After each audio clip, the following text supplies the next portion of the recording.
I've just discovered today what my biggest issue is. Sorry, So you said I again. Your mic was cutting out. yeah, so I think I discovered today what my biggest issue is in solo queue. Hmm. Because I watched a lot of competitive, and I think I have like insane macro and mindset if I'm playing with 5 people in Discord. Like I Okay. have the correct play for that, but it doesn't work in solo queue because I'm playing with like 4 idiots most of the time. Uh huh. Yeah, that's normal. That's very normal. That's very normal. Can I ask something about the previous game before you continue, please? Yeah, sure. What do you say about the Hecarim that he has to, after he gets like his big power spike, he has to babysit like his teammates? This is what you do like with every jungler. Yeah. Okay, that's what I wanted to ask. It depends. Different junglers will have different spikes. So, for example, on Graves, something Graves, I'd want to have 3 items before I start babysitting, right? On if you're playing like Xin Zhao, like not a super carry oriented champion, more of a bruiser team champ. Xin Zhao maybe around 2 items you could already start adopting that mentality, right?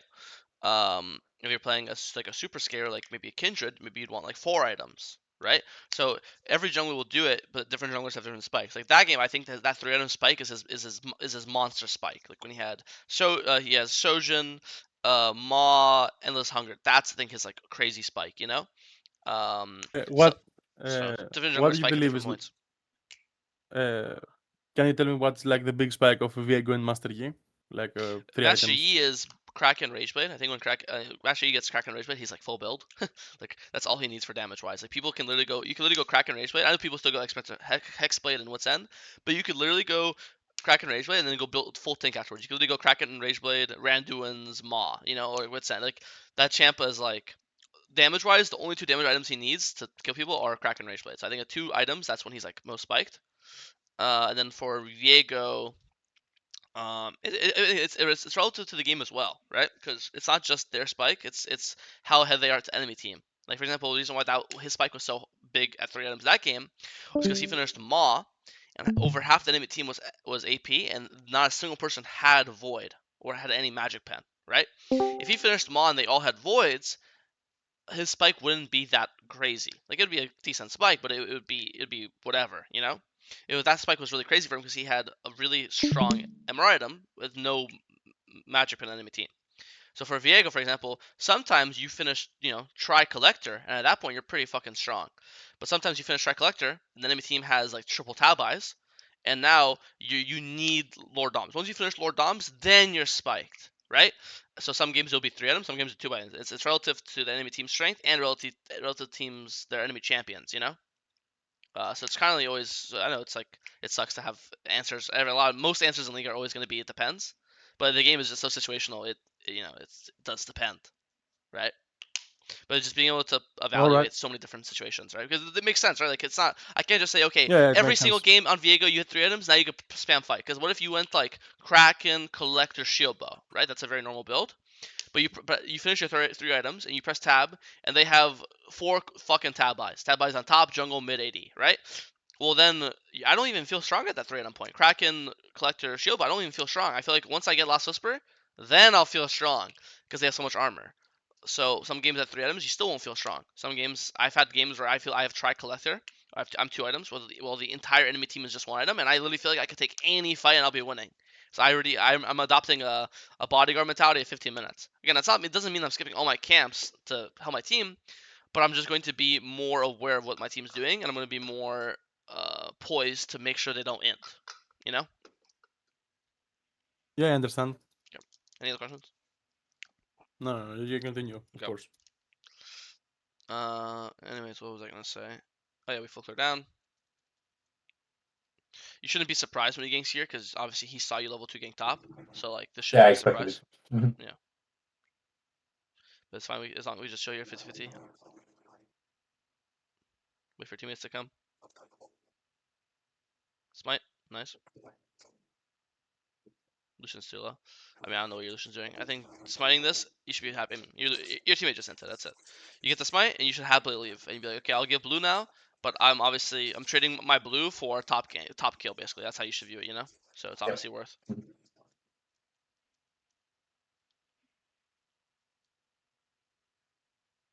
Yeah, I mean, do not think long swords matter enough. You should be charging a W earlier though.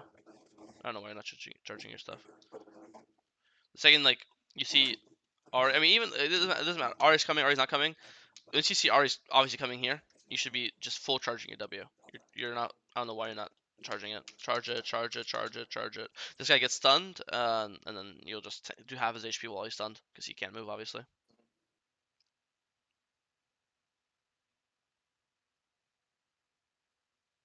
Yeah, I mean, that tapping's fine actually because Ari's nearby, so the tap will always lead into a Ari charm. So you're CC locking him. Here I did something disgusting. After I possessed Udyr, I should have stunned the right first, then gone again. Yeah, you did your Empower Q on the. I mean, I don't know if you have any Udyr games, but Yeah. yeah, that. No, I haven't possessed Viego once in my life. Yeah, I mean, yeah. Udyr. Good thing Texas is in here. He'll throw up.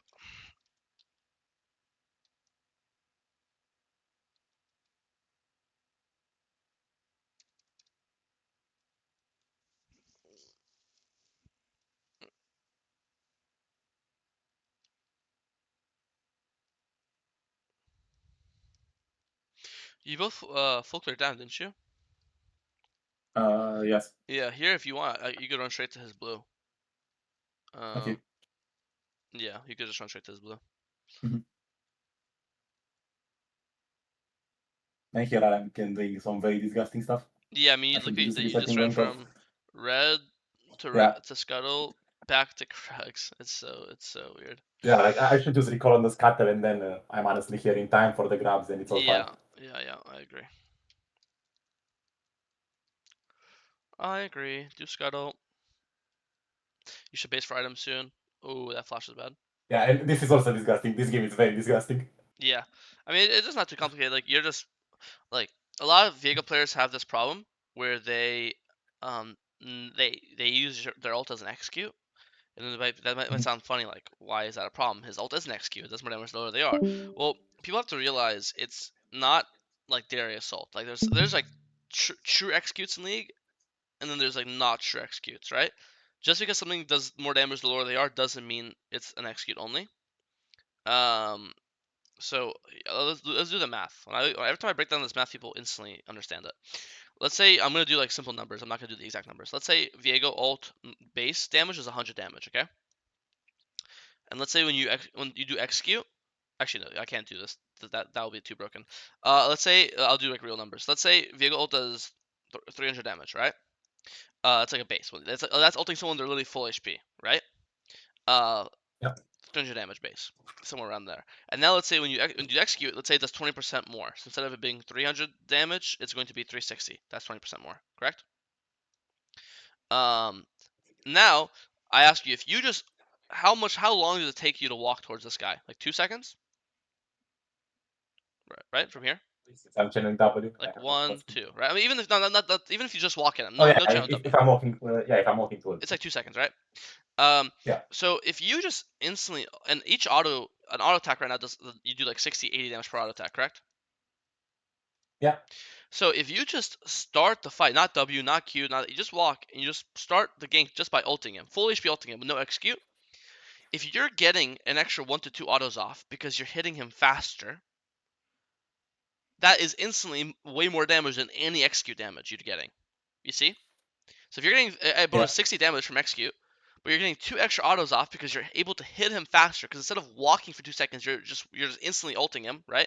So you're saving all that walking time. You're using your ult as a dash, right? These 2 autos are already double the damage you're getting from the execute. You see what I mean?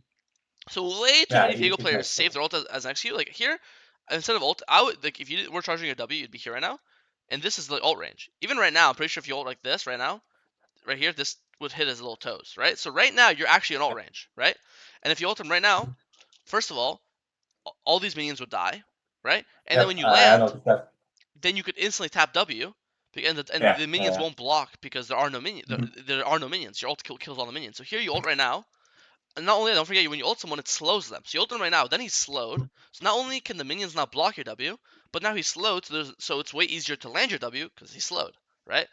And now you're also able to auto attack him a second faster, so you're getting around 1 to 2 extra autos, and that does more damage than execute. See how like ulting first is better in like every way when I put it like that, and you don't have to flash. Yeah, You know. yeah. I mean, So- when you told me that if I was on top of him, I just see this. I looked at the minions. I'm like, oh shit, all the minions are dead. I have free W. I keep my flash.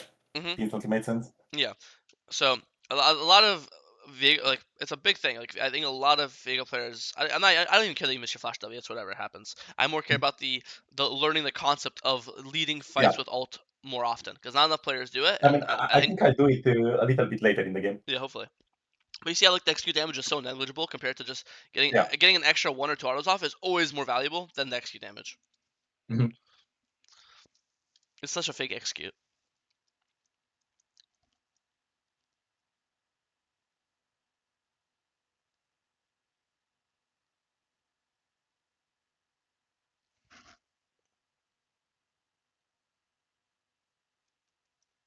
Fuck, this makes me want to play Viego today. I haven't streamed in a month. I might stream today. Talking about Viego is making me geek out of my chair. Alright, let's watch this. We pull Dragon. Why do we pull this Dragon? I always say, when you pull objectives, it should be because of a clear advantage. So, I want to know, like, I'm pulling this Dragon because we just got a pick, so we have number advantage, or we just saw Udyr gank top, so we know Udyr can't be here. Like, or, there has to be some reason why you're pulling Dragon, right? It's always based off a clear advantage. I see no clear advantage right now. If anything, I only see clear disadvantages. You have no ult, and their bot has Prio, right? Yeah. So I see no reason. If you saw Udyr top, sure, pull it. Rise based, sure, pull it. That's because technically it's still 4v3. I see no reason. I think you could do Wolves and then Gromp. By then, Lucian probably resets and he's full HP, or Nami heals him up and he'll be full HP. So in 20 seconds from now, your AD carry will be full HP, and in 20 seconds from now, you'll have your ult up. So the longer we play, and in 20 seconds you'll be level 9 because your Wolves and Gromp give you level 9, right? So if we just pull this exact dragon the exact same way, but in 20 seconds from now, I see 3 different advantages we're getting. We're getting ult up, we're getting full HP AD carry, and we're gonna be at higher level, right? So I literally see no reason why you'd ever pull dragon here. Agreed? When I paint it like that. Yeah, to be honest, I think it's tilted because my illusion had a free reset timer like earlier. Like here, I think like 20 seconds earlier he can reset and then we can play for the day, but he doesn't. Here together with the Well, Rami. did you ping dragon? Why would he play for something you're not pinging? Yeah, my bad. Right?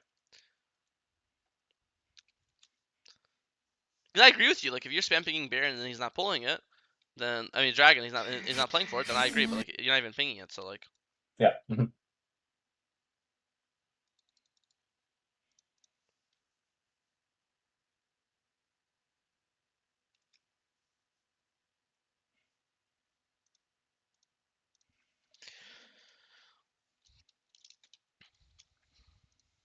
yeah, fight goes well. Nice Q ult, really good.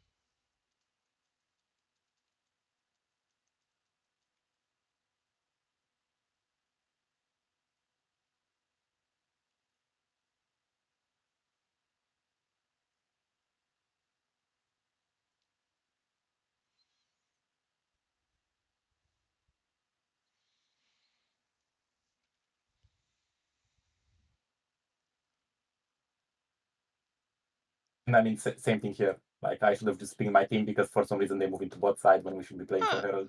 But it's like I mean, really it's fine. screwed. You live. It's show. You have to blue. You trade flash 1-4 and flashes. You didn't lose anything. I think it's complete show. If Yeah, anything, now you and baited here there's Rise. more disgusting stuff. Oh, and it was good before you did this. If anything, this is good because Rise is gonna die here no matter what. It might be slower if you don't go in, Yeah. but Rise will die, and then ends up actually being you actually killed Rise and lived, and you got Udyr's flash. I actually think in general this would be good. I mean, it's still good. It's 3-for-1, but it could have been even better if you didn't Yeah, die. but I could have done so many things different. Even if I go on the rise, I Yeah, can I agree. smite the raptors and then I leave. I can walk back a moment Yeah, I agree. for the E to go out on the Ari. So yeah. Mm-hmm. Yeah, it's always good to. I think that's what I'm saying. You have to understand there's a difference from a bad play and bad execution. Like I think that in Blue Innovate is good. Mhm. I think you just mess up the execution of like how you're playing. Yeah. Like a bad play is the Innovate's bad, right? And then we can talk about how you could Mhm. have played it better to salvage a bad play. A good play is you messed up. You messed up mechanics. Like oh you could have done that and you could have done that. You Mhm. didn't have to walk back into Rise and Suicide. But the actual play is good. You just could have done it better. You know what I mean? Yeah.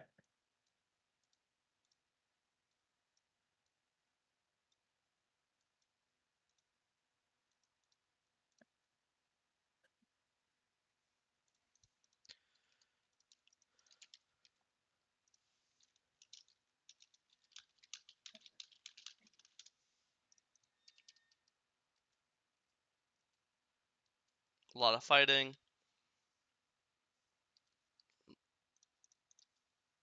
A lot of fighting. Get in him.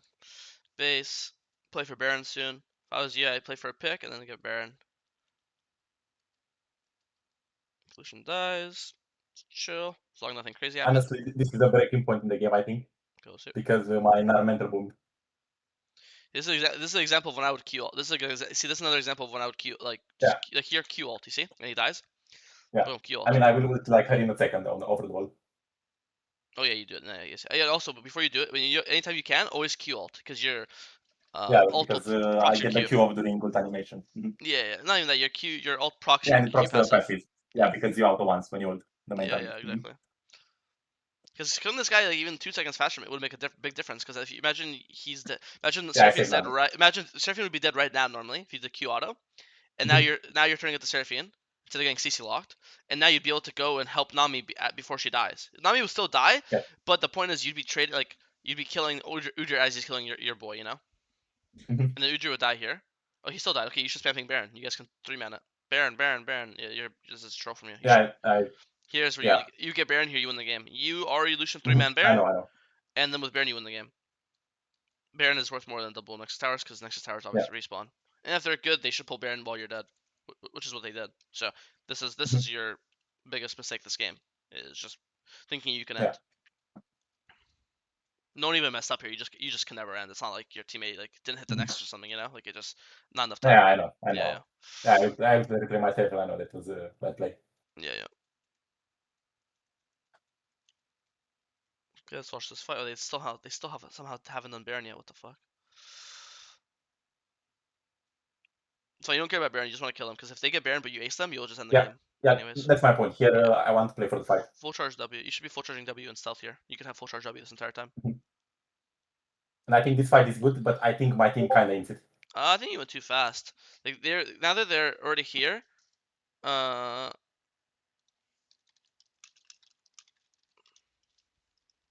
mean, I think the play that can happen here, even if I short W, my Nami has both summoners up. She can literally flash Q here on top of them, and they all die. I get reset. Yeah, I guess I would just like, if I was you, I would just be charging my charging right now, and then I just keep edging them. I never have to run in here. Now boom, I just throw max range W like here, and then I'll throw a max range Q, and I'll just keep walking back because they're gonna see you throw the shit, and they're gonna instantly run at you, and I'm just gonna run into my fucking stealth with my 600 movement speed, and then just keep fucking edging them. And the more they get distracted on you, the easier it's going to be for your teammates to walk in. You know. So I think your job is just to edge. Like I think you're getting too impatient. You're just like running in and fighting. You're literally just edging them and being annoying and like tilting them. And then once they, because here they never took attention off you. They were focused on you the entire time. But because imagine you don't get Udyr stunned. Imagine Udyr starts running at your Ahri or your Lucian or your Nami, which he has to do eventually. Because if he doesn't, then those teammates will just kill him. Then you'll go in and then you'll ult in, right? So I think you just went too fast. You shouldn't like you just got impatient. You literally just got chill. Throw like sometimes I literally play Viego as like a poke champion where I literally throw like a max range Q and then go back into my E and just piss them off. And also I like to do that as well because you're stacking your Conquer up before the fight starts. So then when you ult in, you're gonna have extra 20 AD from Conquer. You know.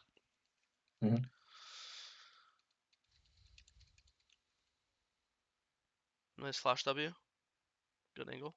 But I think at this point you've been outscaled. Yeah, at this point it's you just outscaled. So it's all from it's literally just from one mistake. It's from you gave Baron for no reason because you tried to end, and then you can still win. You can still ace them at Baron, but then you miss it. It's just two mistakes in a row. The first mistake was giving Baron. Second mistake is you could have still aced them, but then you just played the fight way too fast. You also have to understand it's your build too, like because you're going Kraken, you're way squishier, so you got one shot. In this fight, if you had Triforce, I'm not telling you to build Try. I'm just saying I know the build difference. If you had Try and you also are full HP here, not missing 20% of your HP, you could probably live long enough to play how you played and still get your ult off. Because as long as you don't get one shot in CC, as long as you get your ult right now, you could get your ult off, right? If you had extra 400 HP right now, right? Extra 400 HP, you'd get your ult off on Twitch before you die. This would kill him, and then you'd get reset and you kill them all. So even having an extra 400 HP would win you this fight, you know? But you have to understand when you go this build and you go Kraken over Try, you're just so squishy and so glass cannon that you really can. It's really rare that you can go in first. It's really, really, really rare. That's why you have to get better at this edging thing, where you kind of just like Q, back in the shroud, Q, back in the shroud, and wait for either the enemy team and enemy champs to commit up, like wait for Udyr to go in, or wait for your own teammates to ult in. Because Ari could always ult in there. You just have to give her a second, you know? Mhm. And now the game's just over. Any questions?